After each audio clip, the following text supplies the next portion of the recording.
बेट द्वारका के समुद्र में थे, उस हिस्से में जहां महल के साक्ष्यों की मौजूदगी का दावा किया जाता है।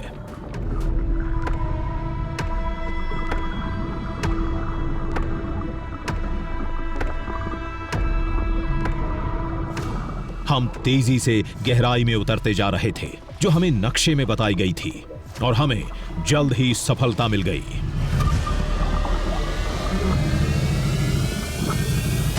करीब 40 फीट की गहराई में एक लंबी शिला दिखी जो बहुत बड़ी थी, चौड़ाई भी अच्छी खासी।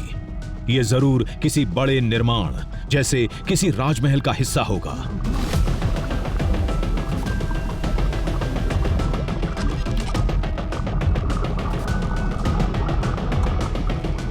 आसपास कई पत्थर थे, सभी का आकार एक जैसा था। ये शायद महल की नींव के थे।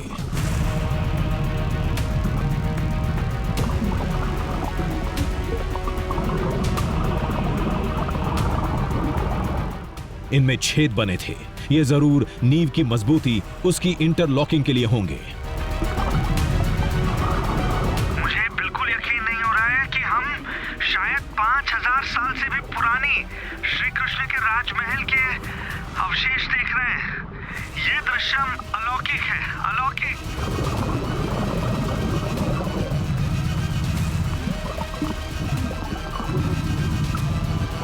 पत्थरों की तादाद बता रही थी, यहां जरूर राजमहल जैसी कोई विशाल और भव्य संरचना रही होगी।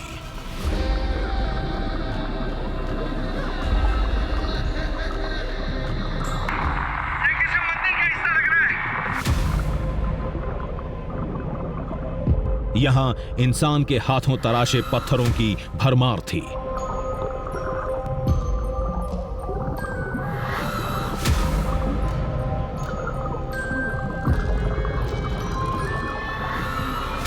और ये प्रतिमा, इसने जरूर राजमहल के किसी दरबार की शोभा बढ़ाई होगी। ये देखो, ये देखो, ये क्या मिला है? ये बहुत अद्भुत है।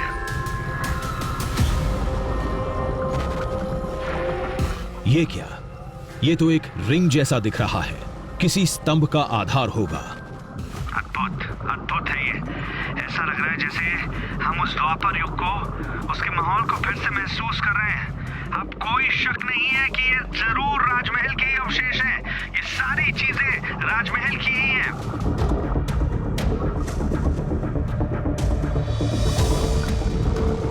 समुद्र की इस गहराई में एक नजारे ने हमें चौंका कर रख दिया।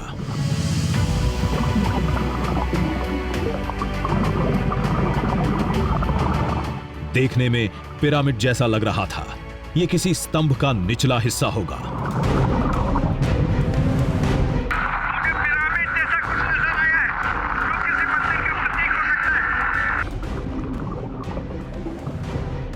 वो स्तंभ इस शिला के वहीं बगल में पड़ा था।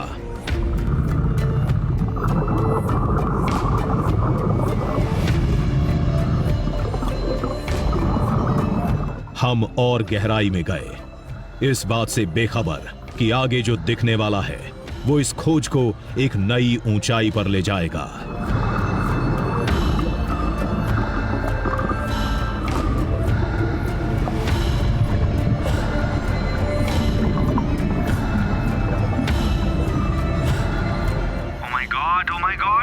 ये क्या सीढ़ियां हैं?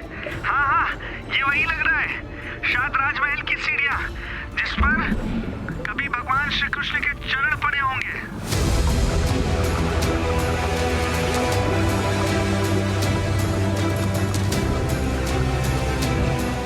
कुछ सीढ़ियों के अवशेष थे, चंद टुकड़े साफ दिख रहे थे। जब इस जगह के हर अवशेष को श्री कृष्ण के राजमहल का माना जाता है, तो ये सीढ़ियां भी उसी का हिस्सा होंगी।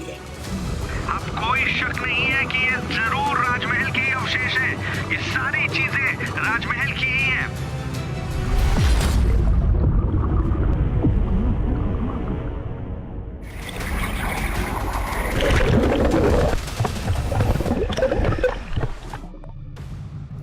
आप सोचिए, आप जो सुनकर आए थे, जो सोच कर आए थे, जिसके बारे में आपने पुराणों में पढ़ा है, अपने बड़ों से सुना है, पानी के कई फीट नीचे जब आप जाते हैं तो आपको वो नजर आता है। ये कितना भव्य होगा, मैं सोच भी नहीं पा रहा हूँ कि जिस नगरी का अवशेष 5000 साल बाद भी सुरक्षित है, वो नगरी कितनी बड़ी और कितनी भव्य रही होगी, कितनी खूबसूरत रही होगी।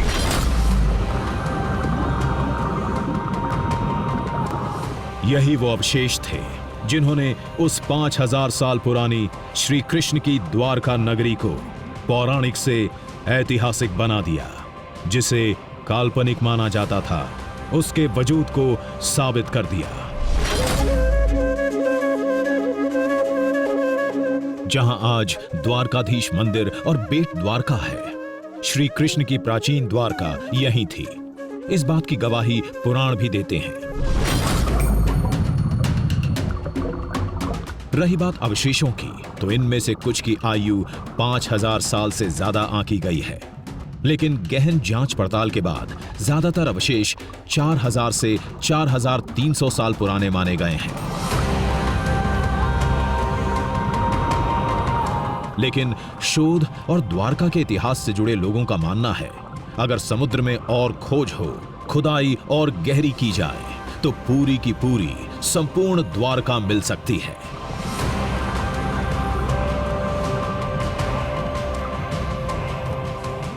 हम लोगों का ऐसा मानना है कि एक बार खुदाई और होनी चाहिए, जिससे 5200 वर्ष का 400 से जब हम 4300 वर्ष तक पहुंच सके हैं, तो जब सचमुच अनुसंधान एक आध बार और हो, तो हमारा जो महाभारत का साक्ष्य है वो प्रमाणित हो जाएगा।